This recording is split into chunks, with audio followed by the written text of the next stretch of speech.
Hey guys, what's going on? It's Karl here, back with another episode. We've got another product on deck for review today, another Apple product. It is the Apple Watch 2.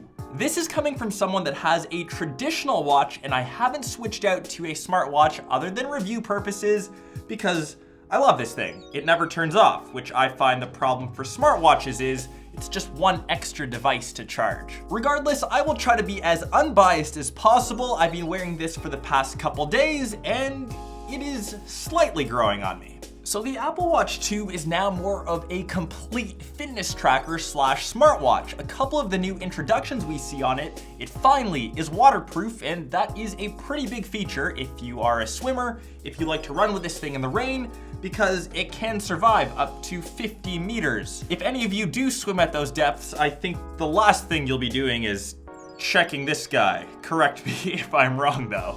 The next added feature of the 2, which runners have been crying for forever, is it now has GPS built in. Now you don't need to lug around your iPhone when you go on a run. Everything will track your route right on here. So no need for this guy, just this. I've now gone on a couple runs. It's tracked my overall distance, my heart rate, calories expended, and has nicely informed me that I'm out of shape, which I think I am cardio-wise. Additional features of the Apple Watch 2, it is now quicker and more efficient. We've got the 2nd gen SiP processor. I've definitely noticed an increase in performance. Things just seem a bit quicker, a bit snappier. It's got an increase of battery life, which I will get to in a bit.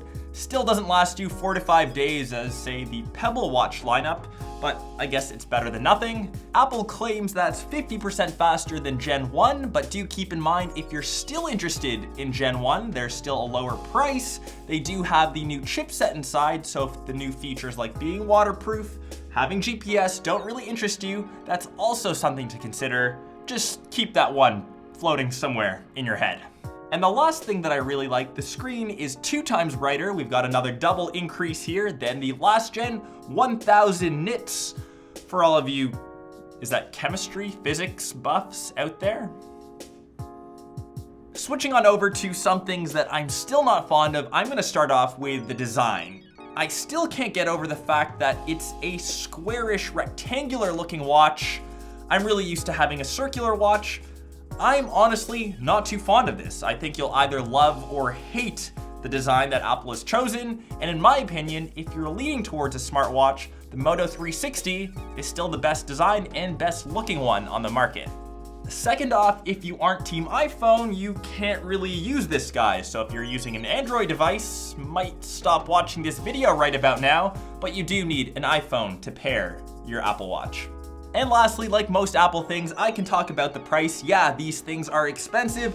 I went for the stainless steel slash black combo, a bit stealth. I think I paid close to $700, so these things are in no way cheap, and if you want to grab the ceramic version, you're definitely paying over $1,000, which is nuts for a smartwatch. So my overall thoughts, if you are planning on getting a smartwatch, you're eyeing the Apple Watch. If you don't need GPS, if you don't need waterproofness, grab the original Apple Watch. It's got the same chipset found in this guy. It also has watchOS 3, better messaging, a new dock, faster switching watch faces, and it's cheaper than this. I find now that the Apple Watch 2 is more encompassing to fitness, so if that's your jam, maybe even wait though till the Nike Apple Watch launches. That's coming out in October. There's a couple other designer models coming from Hermes.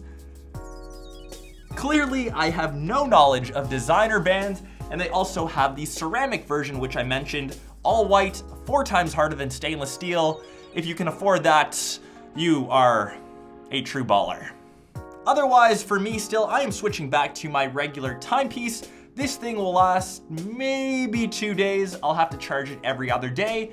If they ever came out with something ridiculous, which will come, I'm sure, down the road, where you could wirelessly charge this guy with this guy, maybe at this distance, and this would fill up with juice, I might be on board. This is just one extra device that I have to charge, and that's something that I'll usually forget to do.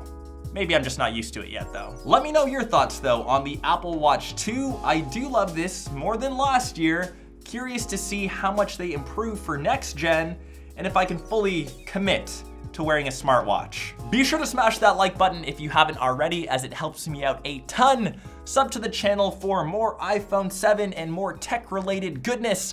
I will catch the rest of you in either one of my next episodes or vlogs. Peace.